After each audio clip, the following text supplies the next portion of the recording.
Hi, I'm Melinda Kucsera. I'm an indie fantasy author, and I'm back to read chapter 23 from my book, Curse Breaker Enchanted, to you. But first, I just want to thank our patron, Glenda Andre. Thank you so much for supporting the books and the podcast and all the things. And if you want to support the books, the characters, you can go to our Patreon. I'll put the links in the show notes. And you can get copies of the ebook. You can read the chapters as I'm writing them.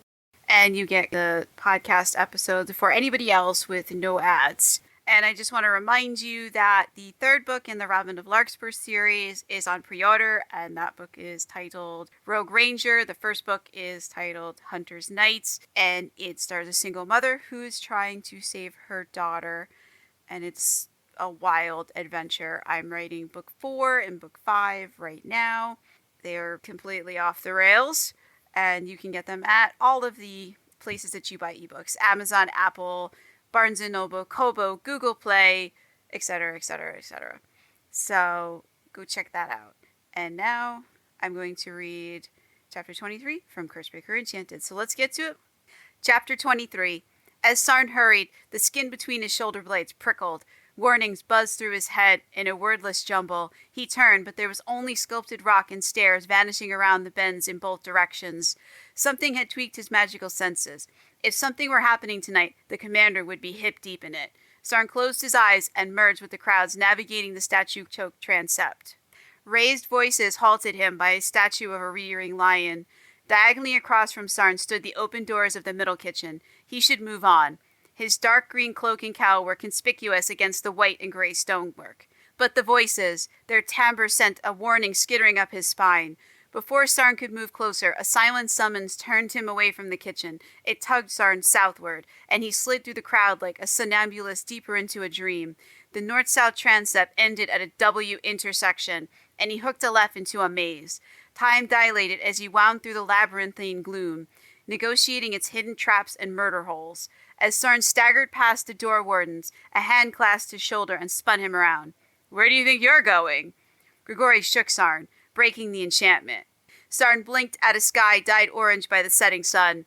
The Queen of All Trees stood halfway down Mount Shayar's east face, calling to him. He must run the intervening miles to her.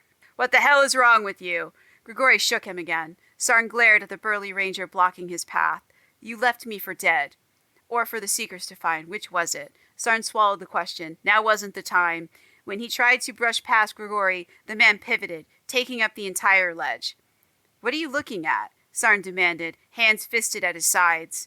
Grigori shook his head and clapped an arm around his shoulders. It made his skin crawl as Sarn sought to evade the stronger ranger. "You're all right, kid. Didn't think you'd make it, but you did." Had he just heard an admission of guilt? Sarn studied Grigori, but the man was as smug as usual. "No thanks to you. Don't be such a child." Sarn rolled his eyes. Ahead, the trail wended through a narrow rock cut.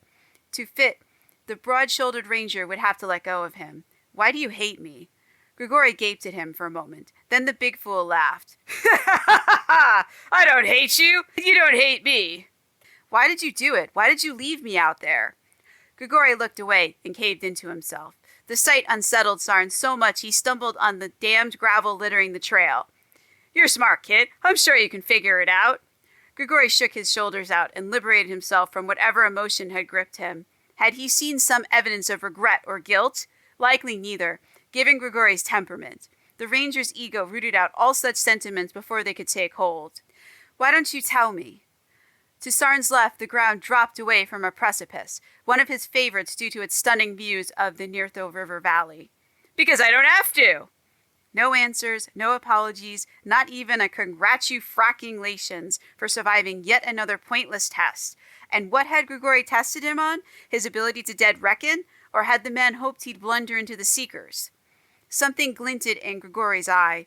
Maybe it was the setting sun. Maybe it was a spark of amusement or a warning to tread carefully. Sarn pulled free of the man's grasp and slipped past him when the trail widened. He left Grigori standing there, as incomprehensible as always. But Grigori refused to stay behind. The damned man caught up with Sarn and spun him around again. "I asked you a question, kid, and you haven't answered it. Where are you going?" to answer the Queen of All Trees' summons, but she disappeared into the deepening twilight. Night's purple veils blanketed the enchanted forest, hiding it and her. Im, Meyer, Eritor! The phrase whispered on the wind, fouling the air with the stench of death. Each syllable was a warning, and they struck deep chords. This isn't a trick question. I'll give you a hint. Nowhere except to Jurlo's office. The commander's looking for you. Why is he looking for me? Anger tightened Sarn's hands into fists, but the 40-something bruiser stood there, waiting, his eyes taunting him, but Sarn shook his fists out instead. Why do you think? Are you okay, kid? You look a little green. I mean, aside from your funny eyes. Like Grigori cared what happened to him, Sarn spun on his heel and stalked off towards Jurlo's office, but the ranger stopped him a third time. Aren't you forgetting something? Grigori nodded to the rock wall next to a strip of runes outlining the mountain's doors.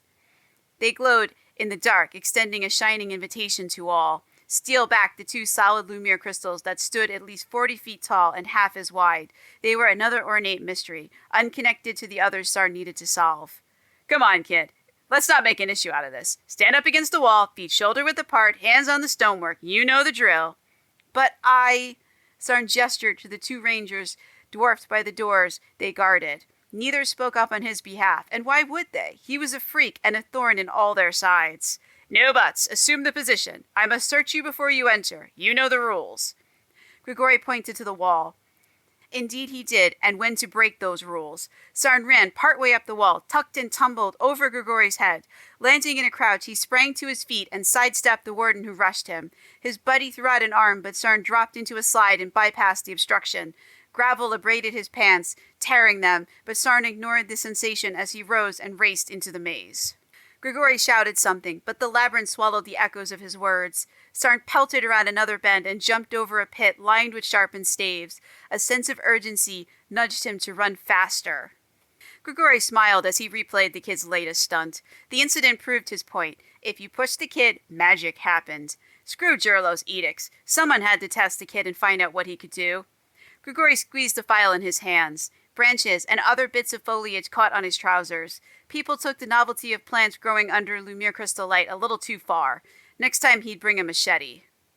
After a few minutes of batting branches aside, he stepped up to a plain wood affair. Inside he heard raised voices and judged the occupants, a Mr. and Mrs. Fredania, were at home. Grigori listened between knocks for footfalls. As he raised his fist to deliver another rap, the door opened, and an angry youth glared at him. 6'2", dark hair and eyes. Grigori checked off the details as his gaze skimmed what he could see of the youth. Square-jawed, clean-shaven, and smelling of soap, this kid was ready to hit the taverns, and he was closing in on 21, same as the other missing kids, except this one wasn't missing. What do you want? Mr. Attitude asked. You're Purfoy Fredania? Are you a tax collector or a census taker? Mr. Attitude folded his arms and narrowed his intense eyes, but a 2-inch height difference in Grigori's favor ruined the effect. Neither. I'm a concerned citizen. Yeah, well, I didn't do whatever you think I did. You're a Scorpio, right? Grigori's question knocked the attitude out of the kid. Surprise blanked Purfoy's face. How did you guess? A smile tugged at Grigori's lips. You remind me of someone. A 6'6" nightly annoyance known as Sarn. Of course, the Scorpio thing only went so far in explaining the kid's attitude problem. Frustration at his situation and the abuse he'd suffered accounted for the rest. Still, that was no excuse. With some quality time, Grigori could eradicate the brat's attitude. Wasn't Nolo due some time off for good behavior? Well, he should take some of Nolo's shifts and spend some quality time with the kid while he kept the psycho from finding him. Would you fetch the lady of the house so I can conclude my business here? Better yourself. Purfoy donned his attitude again and stepped outside. Maybe it was his shield, and under the gruff exterior a gentle heart dwelled. It did in Sarn's case. Mr. Attitude slammed the door behind him and went for a shoulder check, but Grigori sidestepped the punk, and he stormed off in a swirl of well-worn brown fabric. Grigori raised his fist to try again, but the door cracked open and a woman appeared in the gap. She blinked at him from a feminized version of Purfoy's face. Age, worry, or raising Mr. Attitude had creased the skin around her eyes. I'm sorry for bothering you, but this will only take a few minutes of your time. She stepped into the corridor and closed the door behind her. Despite the late hour, she wore a plain homespun dress and a stained apron. Some globules dotting it looked fresh. Am I interrupting something? She shook her head, and he noticed the rag draped over one shoulder. No, I was just cleaning up. What did you want to talk about? Your son. You reported him missing 5 days ago. Her face fell and she rubbed her hands together. Yes, he came back last night, and I had intended to go to the guard captain to explain, but it's been a trying time, and I've had my hands full just keeping the peace. He and my husband don't see eye to eye, but no harm done. He's back safe and sound. Did he say where he went? He went to Racine to look for work, but he didn't tell us in case it didn't pan out. You know how it is. Jobs are hard to find for regular folk, and he was so angry. The accountancy hired the bastard son of a minor noble who had no experience. Nepotism's hard on the younger set, but that's the way of things here. Yes, the title class has every advantage. Mrs. Verdania folded thin arms over her chest. Those without trumble through life doing the jobs rejected by the title class. It isn't fair. And education only factors so far into the equation. Grigori shifted his weight from foot to foot, seeking a way out of the conversation.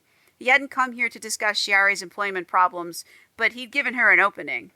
Exactly. Without a title, breaking into the professional class is impossible without a sponsor.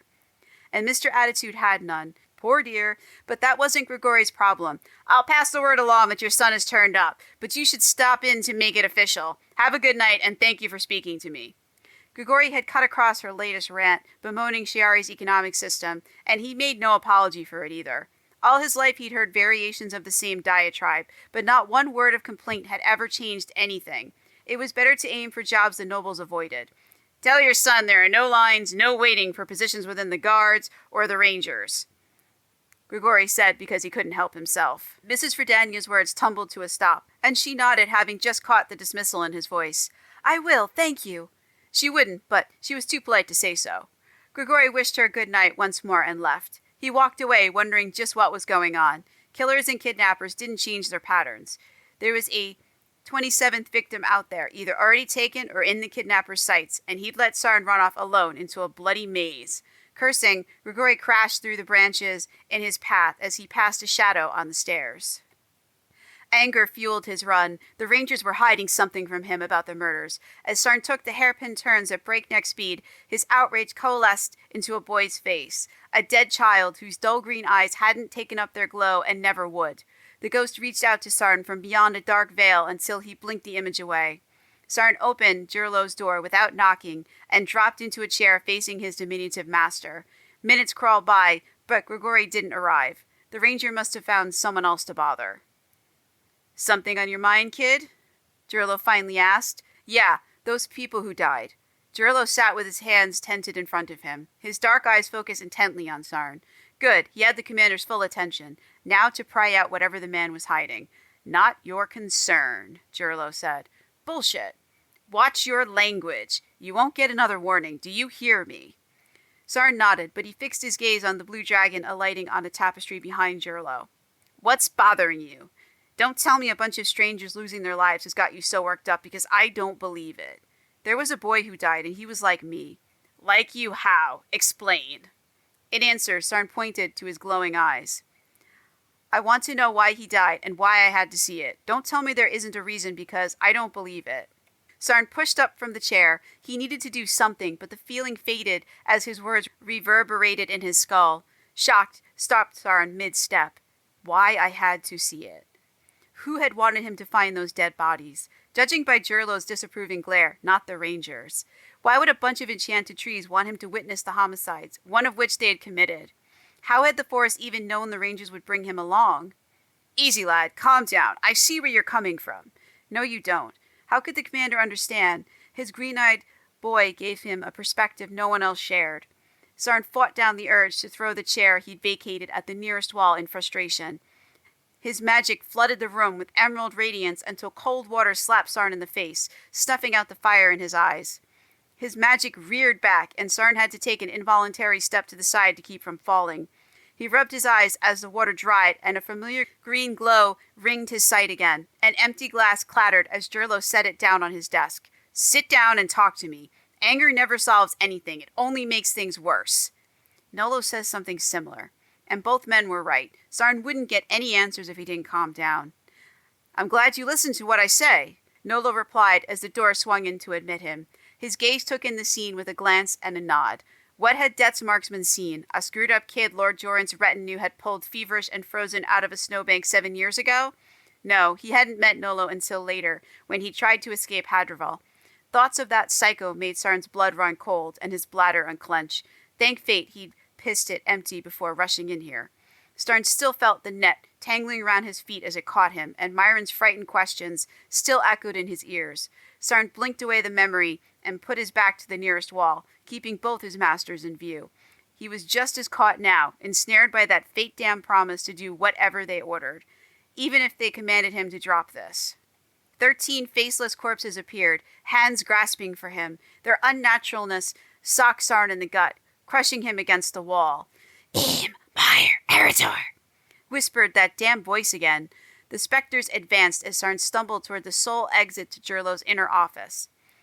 He shoved the door open as the ghost faded into the marble dragons of Jurlo's menagerie.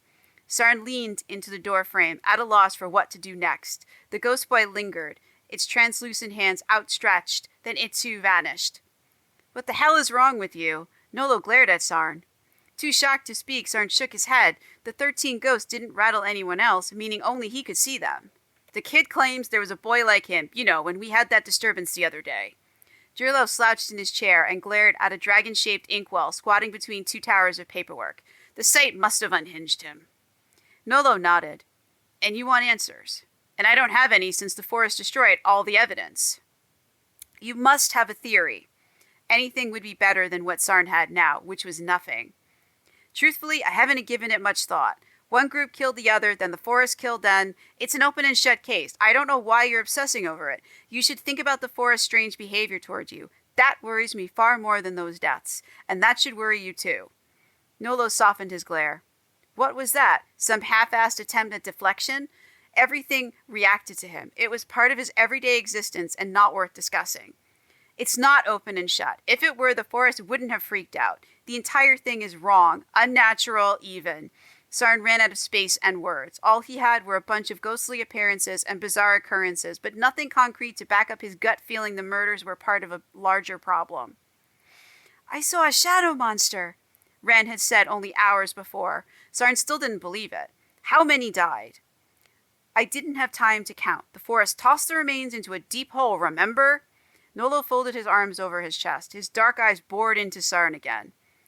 "There were 13, counting the boy," Sarn supplied. "Don't ask me how I know." The number bothered him. It was 1 digit off from 12, the original members of the Guardians. 13 was a number of their nemesis, but both groups were dead and dusted long ago. And neither of his masters cared. Sarn read the ambivalence in their eyes and fled to escape it. After he slipped into Jurlo's outer office, Sarn stalked into a short hallway, turned a quarter, and ended up back in the north-south transept with even more questions than before. "Where are you going?" Nolo yelled from behind him. To find answers, but where should he search? Sarn stopped. Anger had made him forget he was indentured. He had no rights, not even to the answers he so badly needed. Nolo stayed where he was.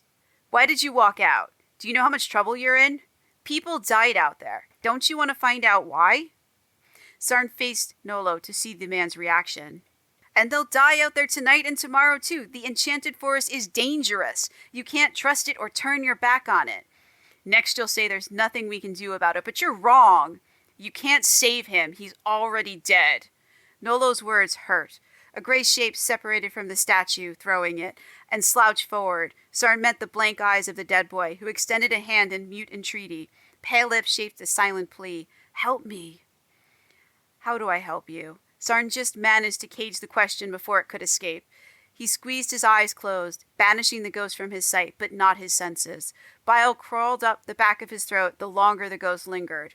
Nolo's hands grasped his upper arms and shook him. "Sarn, did you hear what I said?" Nolo shook him again and received a headshake in response. "I said you have to let go. He's dead, but you're not. You weren't there when it happened. You didn't even know him. Let it go." If only the ghost would let him go. Instead, it sunk him deeper into something he didn't understand. Sarn slipped out of Nolo's grasp and walked a few paces away.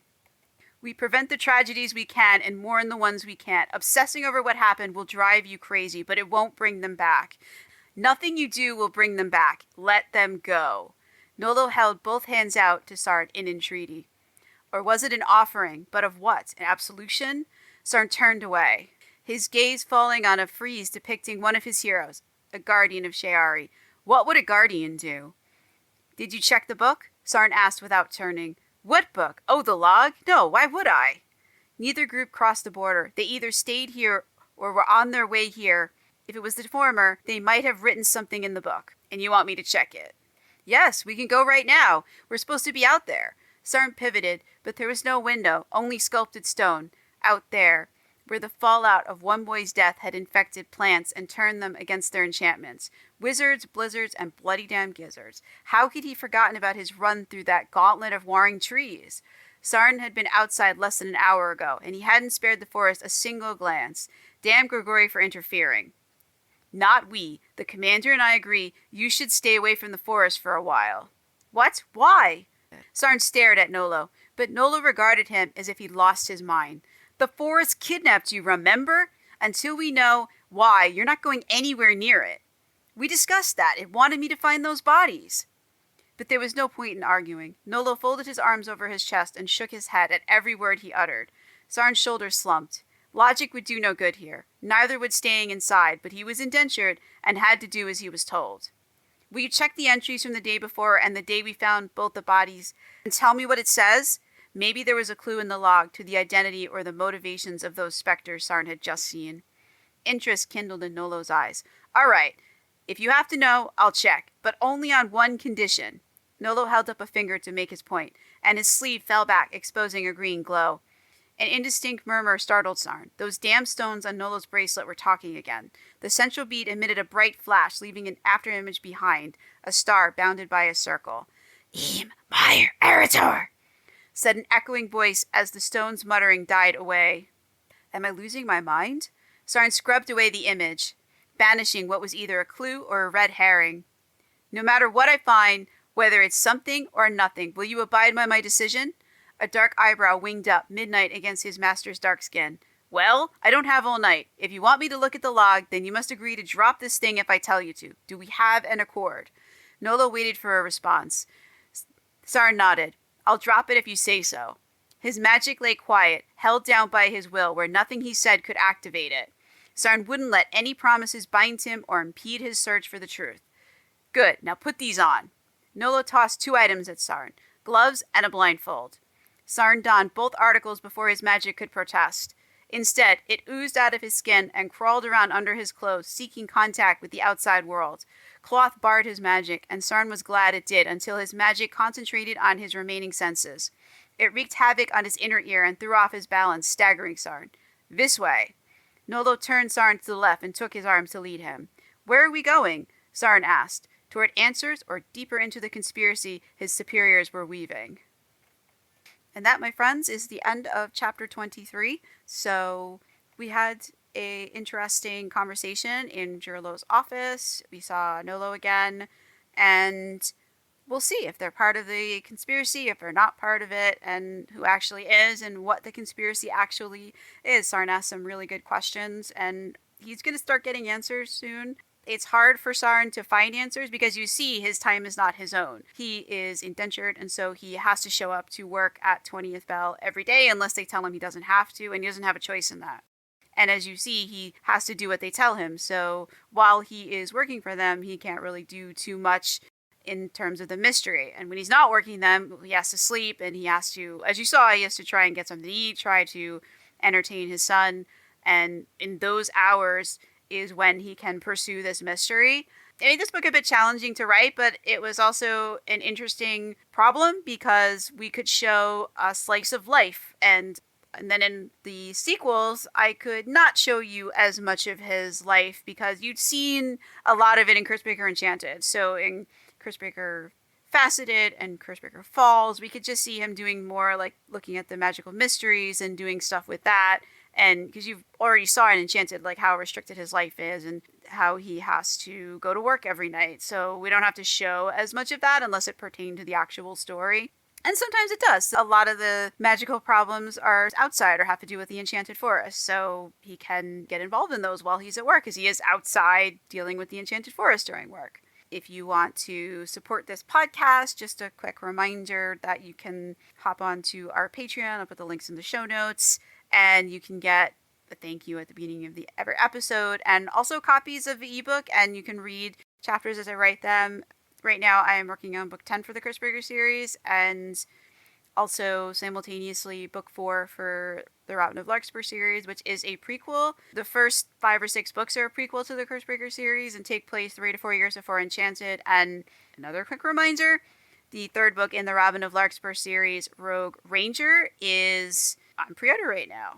It comes out on March 10th as an ebook, a paperback, and a digitally narrated audiobook. And you can find it on all of the retailers: Amazon, Apple, Kobo, Barnes & Noble, Google Play, etc. And that's pretty much a wrap for this week. I love doing this, and I hope to keep doing this for a long time to come. So thank you for listening, and I hope you come back next week. Again, I am Melinda Kucsera. I'm an indie fantasy author, and I hope that you are doing something that you love today.